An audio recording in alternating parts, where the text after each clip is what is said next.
তারপর বলুন mister Kim, আপনি আমার প্রস্তাবে রাজি? আমি রাজি।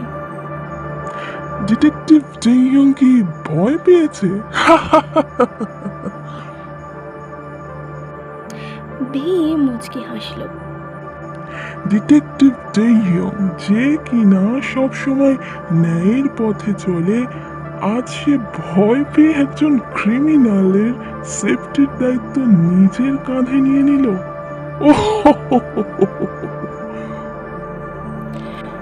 মিস্টার হুন, পরিস্থিতি যেমনই হোক না কেন আমি আমার দায়িত্ব পালন করব। মেয়েদের সম্মান সবার ঊর্ধ্বে, তার জন্য আমি সব কিছু করতে রাজি আছি। বেশ বেশ, তাহলে বুধবার সকালে আপনারা দুজনে এখানে আসবেন। আমি গাড়ি দেব, তাতে করে আপনারা এয়ারপোর্ট যাবেন।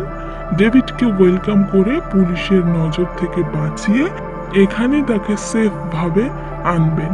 তারপর ঘন্টাখানেক এখানেই অপেক্ষা করবেন। তারপর ডেভিডকে আবার সেভাবেই ফ্লাইটে তুলে দিয়ে আসবেন, একেবারে তাকে সিটে বসিয়ে দিয়ে আসবেন। আমি যতদূর জানি আপনার কাছে এই পাওয়ারটা আছে। আমি কোনো রকম ঝামেলা চাই না, না হলে ওয়াইন এর খবর আছে। আমার কাছে সব ইনফরমেশন আছে, ওয়াইন কখন কোথায় যায়, কি করে, সব কিছু। ভি উঠে দাঁড়িয়ে বলল, আপনার কাজ হয়ে যাবে। 7 ঘন্টা হয়ে গেল, এবার অনুমতি দিন, বুধবার দেখা হচ্ছে। পার্পল প্যালেসে ফিরে দেখি আর এক কাণ্ড। নামজুন ওপ্পা এসেছেন। দুপুরে কেউ বাড়িতে ছিল না। ইয়ঙ্গি ওপ্পা কেবল ছিল, কিন্তু তিনি ঘুমাচ্ছিলেন।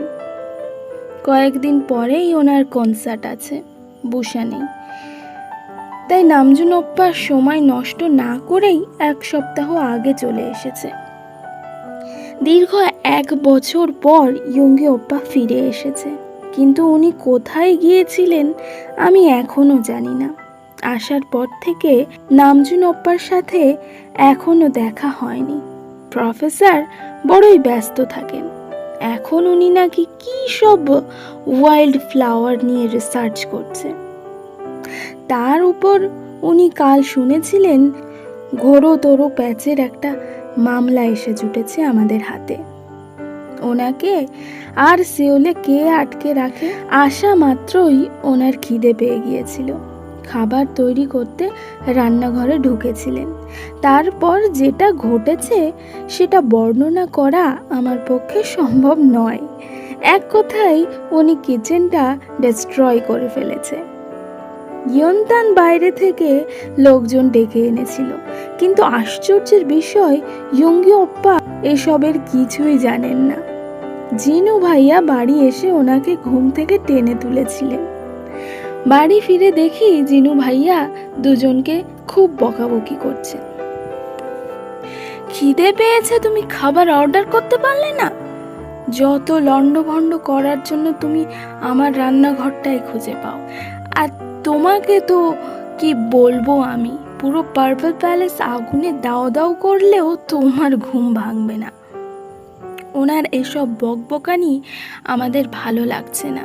তার উপর মিস্টার হুনের ওই সমস্ত কথা। আমি আর ভি আস্তে আস্তে ওখান থেকে সরে পড়ছিলাম। রুমে ঢুকতে যাব অমনি, এই এই এই এই, ডিটেকটিভের দল, পালিয়ে কোথায় যাচ্ছ? সেই সকালে বেরিয়েছিস, মিস্টার হুনকে কথা দিতে এত সময় লাগে? এতক্ষণ কোথায় ছিলি? ঠিক সময় বাড়ি ফিরলে এসব আর হতো না। সব দোষ এই তোদের দুজনের।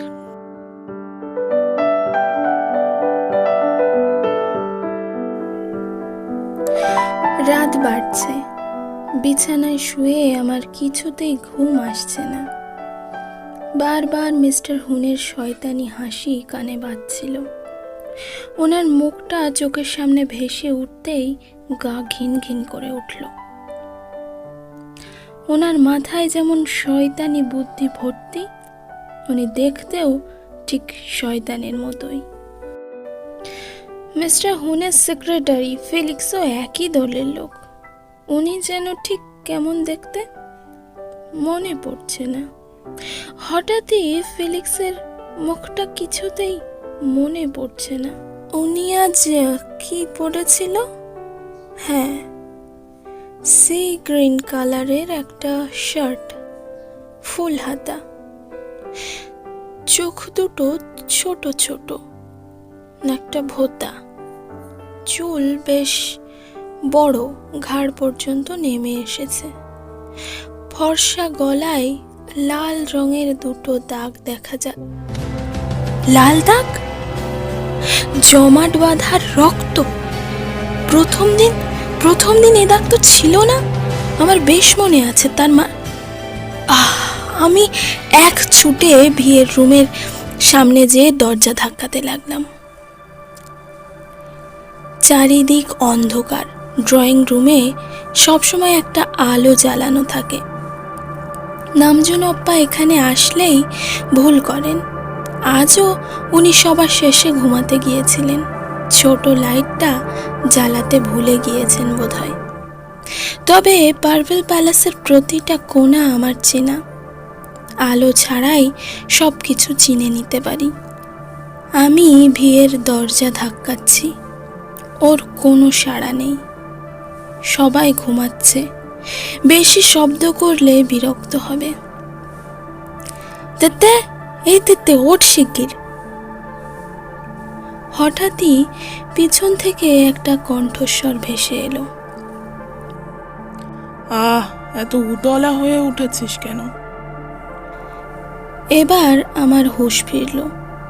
বাইরে থেকে চাঁদের আলো এসে পৌঁছাচ্ছে। সারা ঘর ধোঁয়ায় আচ্ছন্ন।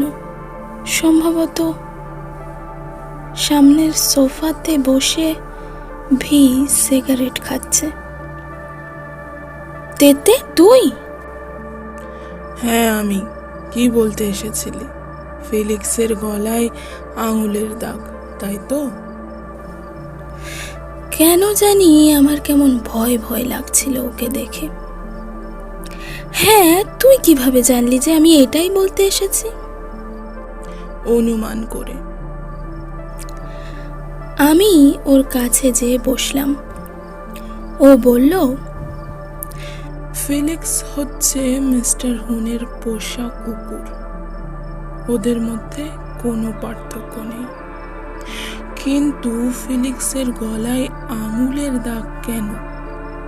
তার উপর মাঝে মাঝে ওর নমনীয় আচরণ বিষয়টা ভাবাচ্ছে। এখনো সব বাদ দে।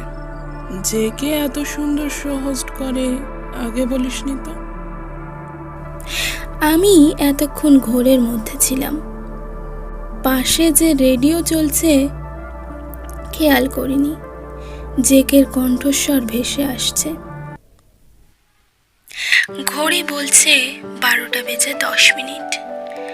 রেডিওর এপারে আমি আর যে কুকি আপনার সঙ্গে শুনছেন মিডনাইট ক্লাসিক্স, যেখানে আপনার জন্য সাজিয়ে রেখেছি পুরনো দিনের নস্টালজিক কিছু গান। আর আজ আপনাদেরকে পাঠ করে শোনাবো বিটিএস আর্মিদের লেখা কিছু চিঠি। আজকের প্রথম চিঠি। ডিয়ার মিন ইয়ঙ্গি, আপনি ঠিক যেন সমুদ্রের ঢেউয়ের মতো।